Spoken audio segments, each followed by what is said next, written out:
This mercenary held a chain with a spiked ball attached, smiling as he warned Ghislain not to expect to leave the camp alive. Unaware of who he was dealing with, the man paused as he noticed someone else entering the camp. Ghislain, seated on his horse, addressed the mercenary, instructing him to be quiet and fetch his captain. The mercenary laughed mockingly at the demand and began spinning his chain. He taunted Ghislain, calling him a noble brat and declaring that it was time for him to learn responsibility. As he hurled the spiked chain toward Ghislain, something intercepted it midair. The person responsible was Ghislain, who had stopped the attack with a dagger. The blade lodged into a section of the chain, halting its movement and causing the spiked ball to drop to the ground. The mercenary, shocked by the display, watched as Ghislain twisted the dagger into the chain to disable it further. Ghislain smiled at the scene, remarking that words alone would not suffice. He instructed Ghislain to handle the situation, but warned him to ensure no fatalities. Ghislain acknowledged the order, took hold of the chain, and yanked the mercenary toward him with ease.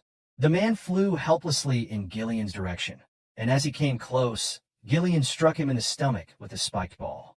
The mercenary cried out in pain, drawing more enraged responses from his comrades. Declaring that Ghislain's status as a noble servant meant nothing to them, they charged at him.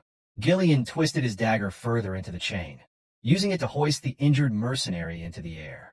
He then threw the man into the group of attackers, scattering them as they collided with their fallen comrade. The remaining mercenaries, stunned by Ghislain's strength and precision, hesitated as Ghislain turned to glare at them. His piercing gaze sent fear through their ranks. Ghislain dismounted his horse and addressed the group, demanding to know how much longer they intended to keep him waiting. He ordered them to fetch their captain immediately. Before they could respond, a voice interrupted, asking about the cause of the commotion.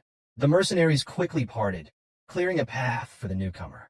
The man with fiery red hair and an imposing presence introduced himself as Kair, the captain of the Cerberus mercenaries. Curious about their purpose, Kair asked Ghislain why they were seeking him. Ghislain found the question absurd, believing there was only one reason to approach a mercenary group. Without hesitation, he stated that he was there to entrust them with a request. Kair was taken aback by the situation and questioned Ghislain about why a client would harm one of his subordinates. He remarked that a noble should have better manners. Ghislain, smiling, responded that this was his unique way of greeting. He added that it was the most effective method to tame someone. Kair, amused by the remark, chuckled and wondered aloud what might have happened if Ghislain had greeted them twice.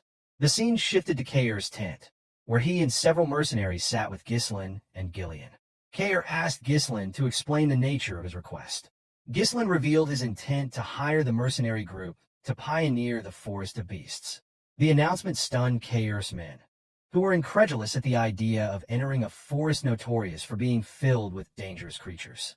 Knowing the forest bordered Perdium territory, the mercenaries exchanged uneasy glances. Kair, maintaining his composure, asked Ghislain what kind of person he must be to consider disturbing such a perilous place.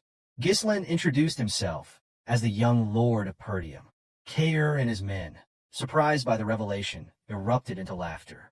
They could hardly believe they were speaking to the infamous young lord described in local rumors. Their laughter grew louder as they became convinced that Ghislain had lost his mind. Kair, dismissive, told Ghislain that he likely had no idea what the Forest of Beasts was truly like, having grown up sheltered in a greenhouse. He asserted that the forest was no place for rookies like him. Declaring the discussion over, Kair signaled his men, who raised their weapons. Ghislain, seeing this, lifted his axe in preparation for a fight. Ghislain, unfazed, asked Kair if he was afraid. The question startled Kair, who responded with a smile that he was disappointed. He remarked that he had heard of the Cerberus mercenaries' reputation for skill, but now he believed it to be a hoax. Placing his foot on the table, Kair warned Ghislain not to provoke him, reminding him that mercenaries do not take jobs that offer no worthwhile reward. Ghislain replied that weaklings often rely on excuses, a comment that visibly annoyed Kair. Kair declared that Ghislain was ruining the mood with his pathetic provocations, dismissing him as a clueless brat unworthy of his time. He assured Ghislain that he would allow him to leave unharmed, but demanded compensation for the trouble caused. Ghislain, his demeanor now serious, refused. He then made a bold request, Amoriana's recognition with care, the captain of the Cerberus mercenaries. Both Ghislain and the other mercenaries were shocked by the challenge. Care, narrowing his eyes, asked Ghislain if he even understood what he was asking for. Ghislain, wearing a confident smile, confirmed that he did. He explained that Moriana's recognition was a traditional mercenary duel, bound by specific rules.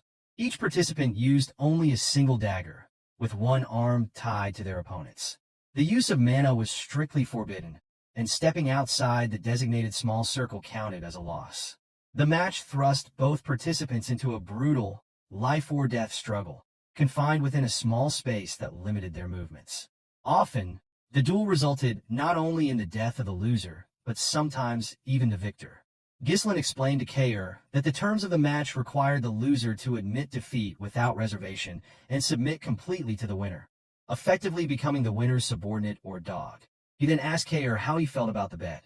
Ghislain, observing his master, was puzzled by how a noble could be so familiar with such a crude mercenary tradition.